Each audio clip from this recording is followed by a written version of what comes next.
The European Union has supported the peace process in this area since 1995, initially with the aim to address the immediate legacy of the conflict and to show the European Union's solidarity with the people of Northern Ireland, and then to reinforce progress through cross-border cooperation and economic development. This event today highlights not only the peace programme, but also the European Union's long-standing support for the process of peace building and reconciliation.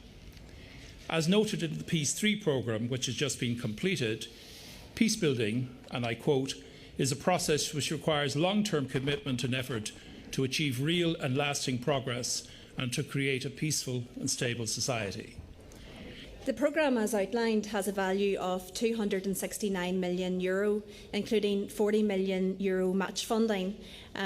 The programme will focus on social inclusion and combating poverty and align with the important executive strategy called Together Building a United Community.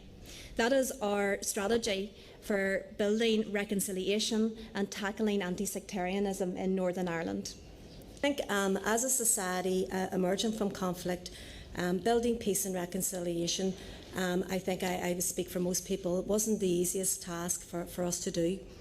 I think that there was perseverance, there was leadership shown, and I also think that this particular peace programme was central to our efforts in achieving this. Catherine Feore, EU reporter.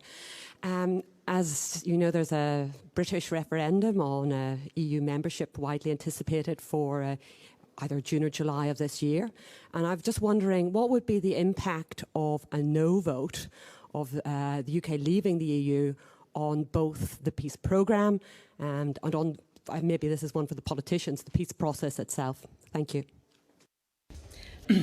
Just to answer your question from the perspective of the Irish government, I think you'll be very well aware that the Irish government's view is quite clear on this, that we favour a successful outcome to this process. And by successful, I mean the UK staying in as a full member of the European Union. Ireland and the UK have developed a close and friendly and cooperative relationship as near neighbours. And Northern Ireland is a very important element of that relationship. I think that the European Council meeting of the 17th and 18th of December, I think, was a very positive step forward. And as you know, my own Prime Minister, the Taoiseach, spoke very positively in that debate. So we are quite clear. We want to see the UK stay fully in the European Union, and we think that would be of benefit. The UK can speak for themselves, but certainly for Ireland and for Northern Ireland and for the European Union as a whole. So from our point of view, the aim of today's event is to talk about the adoption of the Peace Programme and the benefits of this programme will bring to the citizens in Northern Ireland and the border region of Ireland. And as you know, President Tusk wrote to all EU head of states and government and provided an overview on where the discussion stands in the areas for which the UK is seeking reform. And of course, the Commission shares President Tusk's assessment provided in this letter.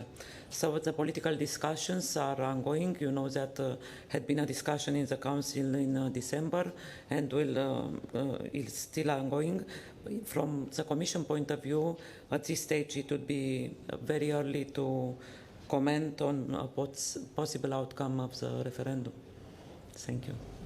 I would like to be more clear. The peace process is a process between the two countries, and the program is one of the elements of this peace program. And anyhow, from our point of view, the peace program was designed to provide funding opportunities until 2020. So we really hope that we will be there to help with our funds until 2020, and then to talk.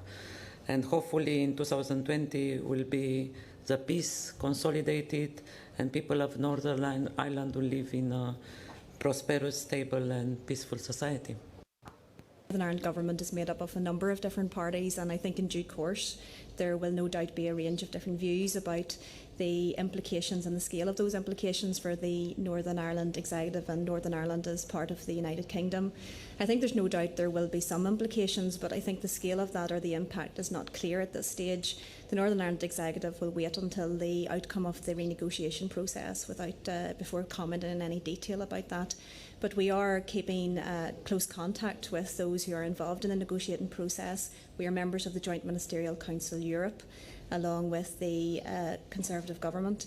So we will be keeping a keen eye on this, as there will of course be implications for the Northern Ireland jurisdiction.